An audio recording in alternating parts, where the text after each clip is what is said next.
우리에게 주시는 말씀은 창세기 36장입니다. 창세기 36장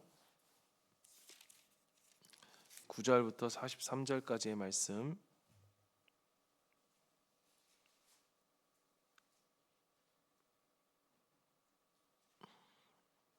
(9절부터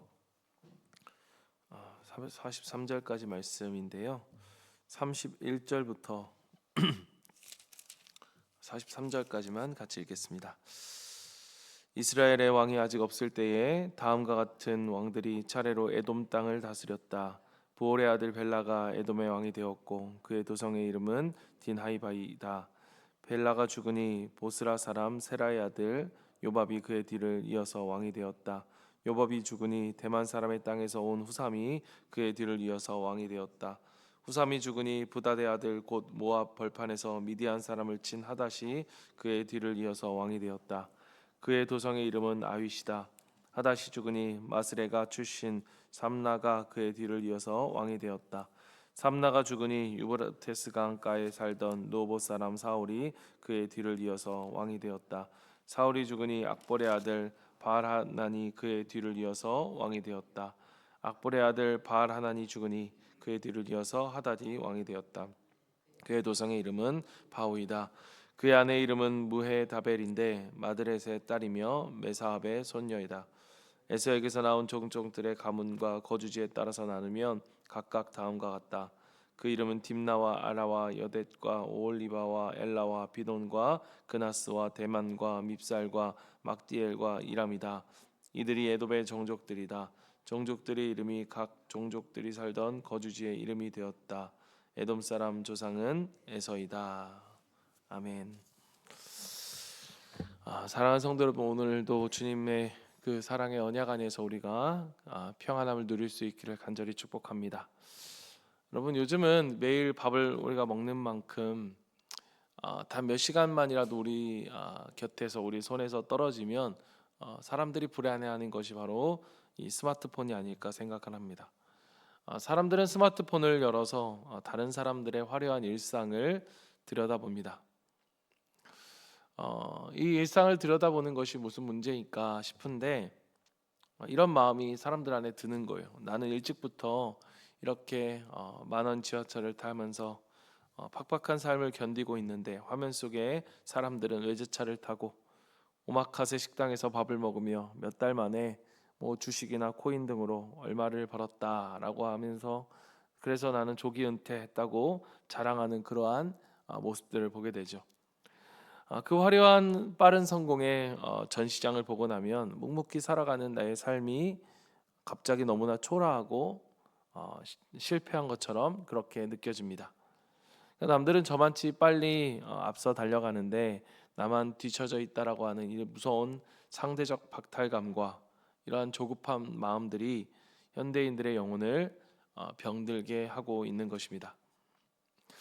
오늘 마주한 우리 창세기 36장의 본문은 수많은 사람의 이름만 나열된 지루한 그러한 족보처럼 보입니다. 그러나 이 족보의 이면을 들여다보면 방금 말씀드린 이 현대인들의 상대적 박탈감을 뼛속 깊이 자극하는 아주 충격적이고 또 서늘한 영적 진실을 우리는 볼 수 있습니다. 세상의 눈부신 속도 앞에서 우리 언약 백성인 우리는 어떻게 걸어가야 하는지 오늘 그 해답을 우리가 말씀을 통해 함께 찾아보길 원합니다. 창세기 36장은 야곱의 형 에서의 자손들이 어떻게 번성했는지를 기록한 에돔 족속의 족보입니다. 우리는 앞서 에서가 어떤 인물인지를 보았죠. 팥죽 한 그릇에 장자의 그러한 특권, 장자의 축복, 이 장자의 명분을 팔아넘긴 어리석은 사람이다라고 우리는 배웠습니다. 영적인 눈으로 보면요, 에서는 그렇기 때문에 실패자여야 마땅합니다.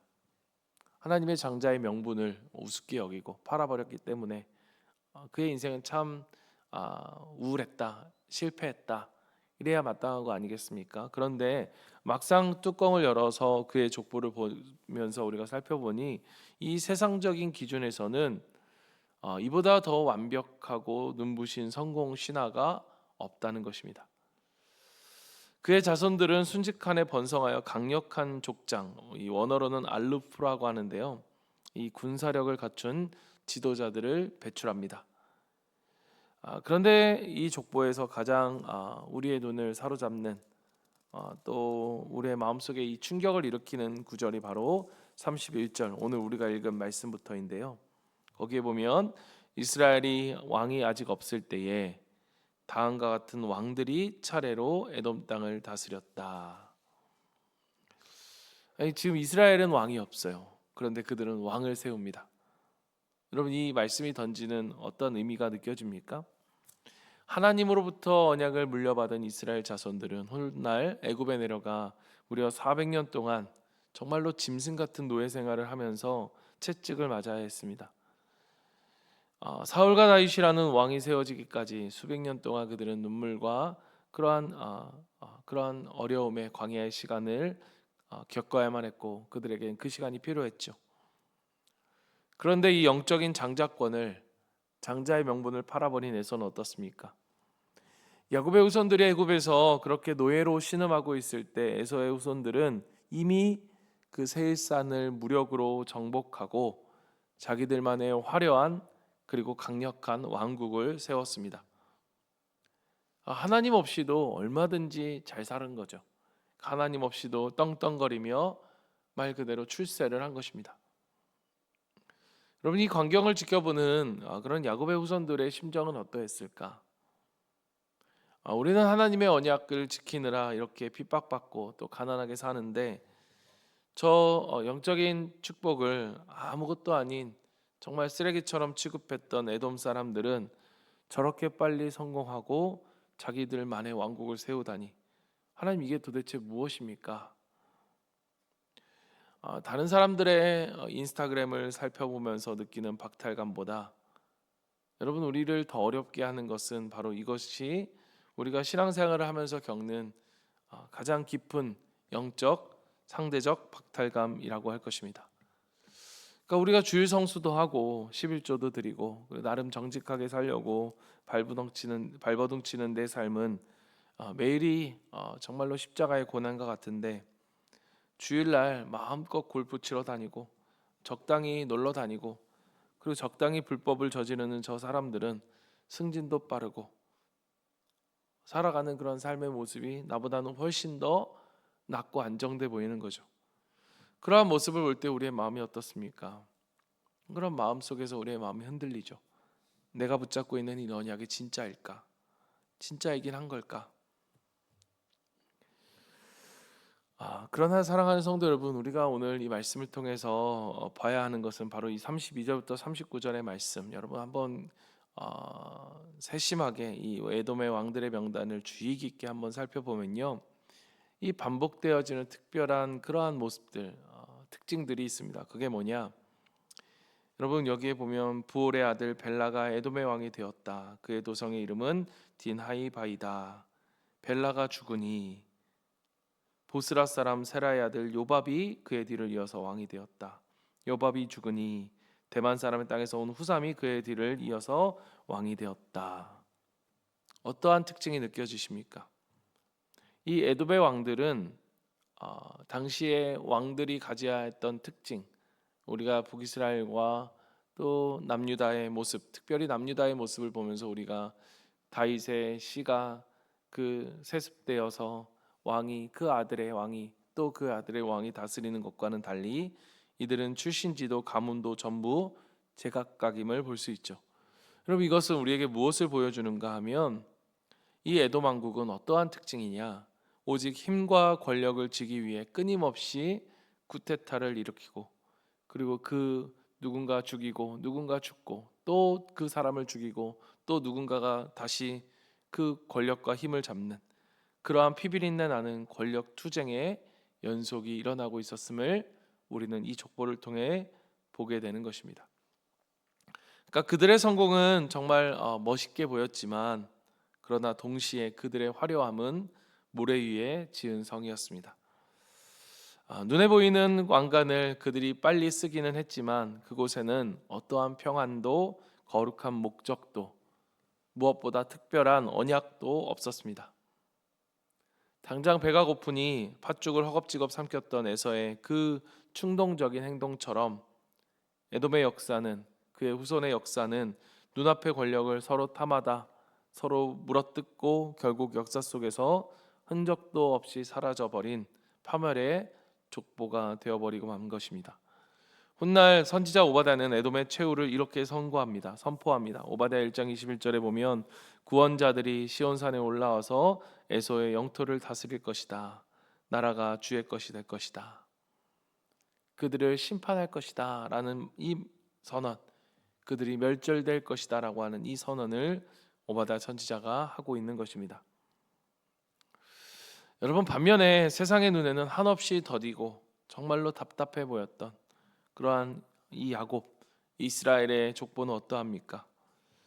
이 야곱의 후손들은 당장 눈앞에 있는 왕관을 쓰지 못했습니다. 흉년을 겪었고 노예로 살았고 또 광야를 떠돌아야만 했습니다. 세상의 관점, 세상의 속도로 보면 정말로 완벽한 실패자처럼 보였고 루저처럼 보였습니다.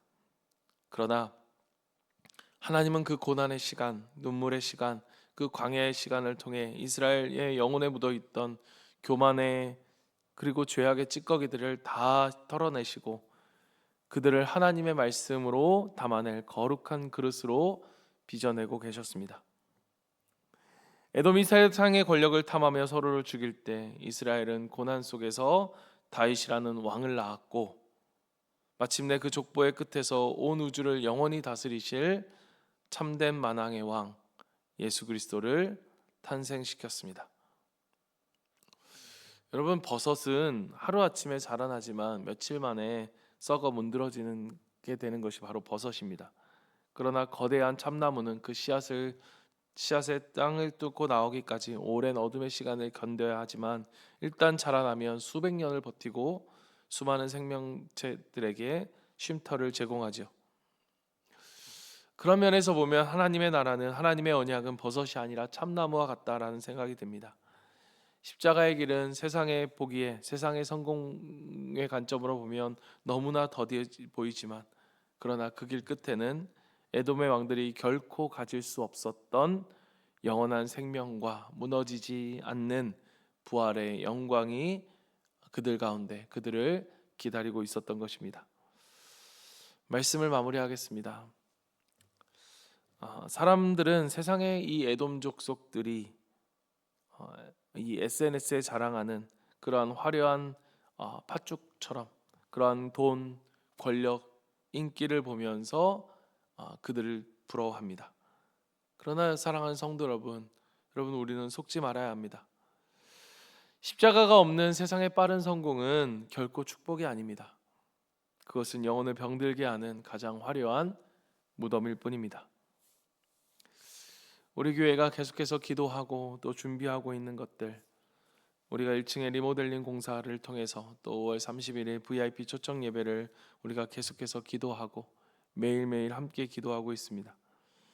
왜 이런 일들을 하고 있는 것일까? 많은 사람들 눈에 보이는 성과가 없어 보이고 또 때로는 거절당하면서도 왜 우리가 포기하지 않고 일들을 하고 있는 것일까?